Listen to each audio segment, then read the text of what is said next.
I didn't choose any of those things. I don't see how I benefit from these things at the individual level. And, the individual level of analysis for me is really the only way to evaluate someone for their pluses and their minuses.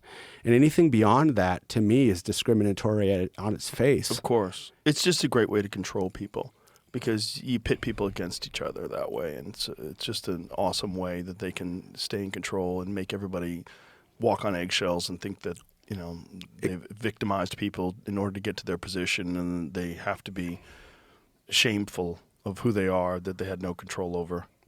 It also gives people an easy rubric to judge other people. Yeah. Because nothing's easy, really.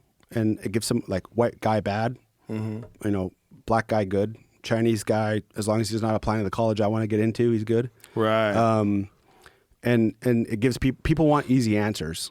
Really, at the end of the day, they want to be told the easy rubric to navigate life, because really none of it's easy, and it requires discipline, like you said before, and thought, and so it was that stuff in the military. I remember getting told in an equal opportunity briefing we were getting, it doesn't matter what you meant when you said what you were saying. It only matters what the person felt when you said it. They said that in a military briefing? It was a military equal opportunity briefing. So, and the example they gave was, if a woman walks into we worked with a lot of civilians at this military organization where we were developing these offensive cyber capabilities, a lot of civilians in there. And so if, woman X walks in today and she's got a dress on, and the thought in your head is, I'd like to get my wife that dress or something like it, or find out where she bought it. And you just say, that's a nice dress. Anyway, here's the TPS reports. If she heard something sexual or didn't like the connotation or whatever, there's going to be an investigation.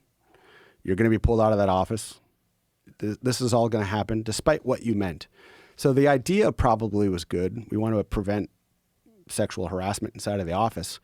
But it was weaponized. But it was weaponized, and it was carried out in a way where it's only about how people feel and not what a reasonable person standard would be in a particular situation. And from the time I joined the military until that time, we'd been at war. My entire time in the military, we were at war. I deployed throughout my career. And I wouldn't say that I was a war horse. I was not a long tabber. I was not a cool guy kicking in doors. It was my job as the guy with, tape over his glasses to point out the door for someone else and say, bad guys in there. So I was not, a super badass in that regard. I was a nerd for super badasses. And, but we also all engaged in gallows humor, and we would, the jokes and stuff. Even someone who had recently died, we would make a joke about. It's because you have this tremendous pressure, and comedy is the relief valve for that in a lot of ways. Yeah, of course.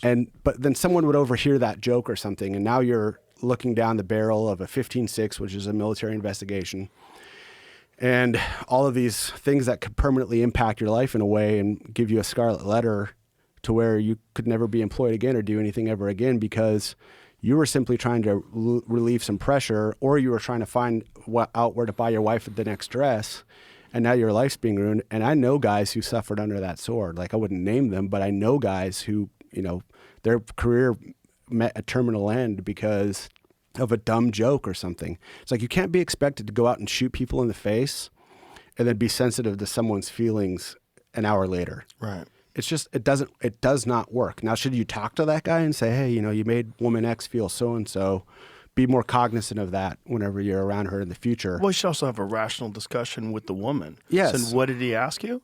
He said, where did you get that dress? It's very lovely. I'd like to get one for my wife. Why were you upset at that?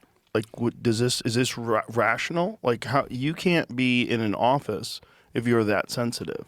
Like, it's one thing if the guy said, I'd like to get you out of that dress. Well, okay, for sure. Now you're in a different world. 100%. Right. Yeah. But if someone says, you look great, have you lost weight? You look fantastic. That's a compliment.